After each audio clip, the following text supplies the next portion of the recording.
हाय friends, नमस्कार, जय Jagannath. Welcome back to my channel. आज ମୁଁ ଆପଣଙ୍କ ପାଇଁ ମହୁରର ରେସିପି ଆଣିଛି। ଚାଲନ୍ତୁ ପ୍ରସ୍ତୁତ କରିବା। ମୁଁ ଏଠାରେ ପ୍ରଥମେ ବୁଟ ଡାଲି ଓ ମସୁର ଡାଲିକୁ ଭଲ ଭାବରେ ଧୋଇ ନେଇଛି। ଦେଖନ୍ତୁ, ଏବେ ପ୍ରେସର କୁକରରେ 2ଟି ସିଟି ଦେଇଦେବା।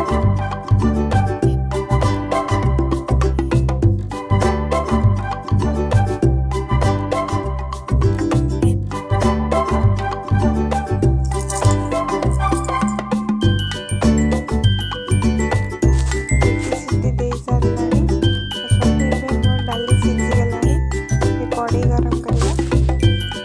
एठारे काटिकी आलू और सारू बड़ आलू काटी नहीं आपन चाहे कखारू भी पकई पारे। तेल गरम करवा। काटी रखिଥିବା ପରିବା ଗୁଡ଼ିକୁ ଭଲ ଭାବରେ ଧୋଇ ଭାଜି ଏଇପରି ଆପଣ ଭାଜିବେ।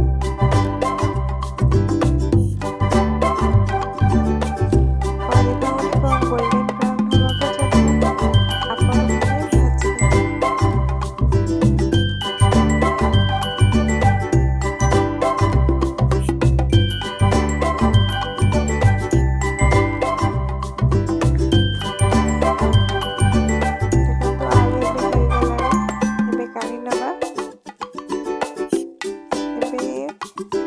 तेल रखिଥିବା फुटण शुखिला लंका और तेजपत्र पकेवा।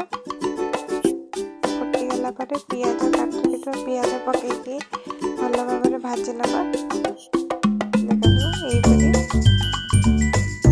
पियाज गुड़िक सफ्ट होगला देखो एमती गोल्डन ब्राउन होगला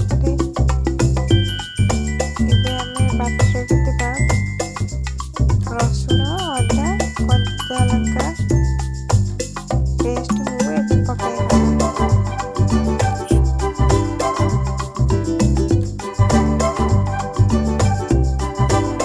भल भाव भाजी नौकरी कषी नौकरी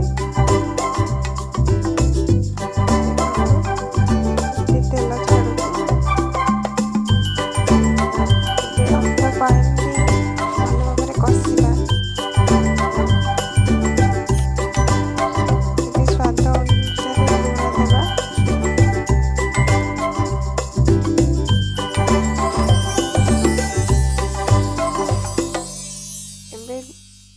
दुई चम्मच लंका गुंड पकई नवा। अल्प पानी दे कषिबा नहले शुखिला मसला गुड़िक जली जीव। देखो एबे मु 1 चम्मच हळदी गुंड पकई नीची। एबे भल भाव कषि नवा।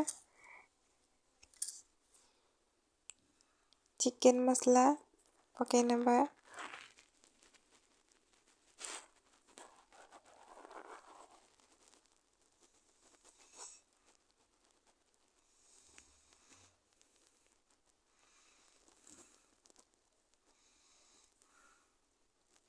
देखो एबे मसला हो गलानी केमिति तेल छाड़ुची आपण देखि पारथिबे।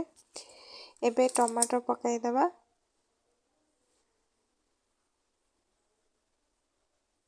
आपण देखि पारथिबे मसला एबे हो गलानी।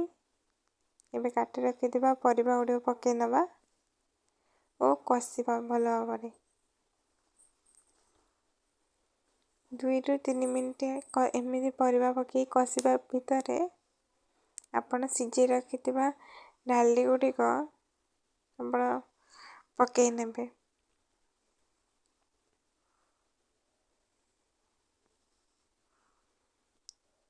देखंतु एठी डाली मोर सिझी जाइतला। एबे पकाई नबा।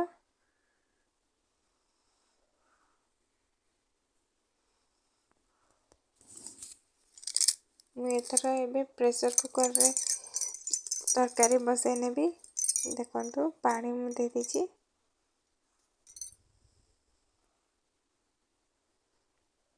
तरकारी फुटिबा मात्रे भाजी रखिଥିବା माछ गुडी को खंड खंड करी तरकारी आम पकाइबा। देखंतु ଏଠି ଭଜା ମାଛ ଖଣ୍ଡ ଗୁଡ଼ିକ ରୁହା ହେଇଛି, ତରକାରୀରେ ପକାଇ ନେବା। 2 ରୁ 3 ମିନିଟ୍ ଫୁଟିଗଲା ପରେ ଆମ ତରକାରୀ ରେଡ଼ି ହେଇଯିବ। ଆପଣ ଗରମ ମସଲା ପକାଇ ସର୍ଭ କରିବେ।